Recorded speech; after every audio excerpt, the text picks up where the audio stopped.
আসসালামু আলাইকুম, কেমন আছেন প্রিয় বন্ধুরা? আজকে আমি চলে আসলাম আবারও সেই বাস্তু ভাইয়ের বাড়ি। এখানে আজকে আপনাদেরকে দেখাবো সূর্যমুখী বাগানে আসছি আমি। সবাই দেখতে থাকুন, পাশে থাকুন এবং সবাই যাদের এই ভিডিওটি ভালো লাগবে অবশ্যই শেয়ার করবেন, অন্যজনকে দেখে সুযোগ করে দেবেন দেখানো। আজকে আসলাম এই সূর্যমুখী বাগানে। দেখেন ভাই, আল্লাহ তাআলার কি কুদরতি একটি ফুল। এটা চাষ করা হয় সূর্যমুখী, এটা দিয়ে আর কি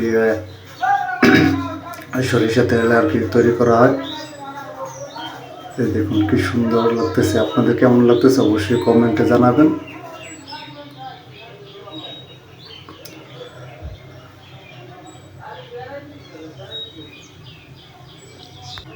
আসলে ফুলকে ভালোবাসে না এরকম কোনো মানুষ নেই, আমি যতটা জানি আর কি। ফুলকে সবাই ভালোবাসি, আমরা সবাই।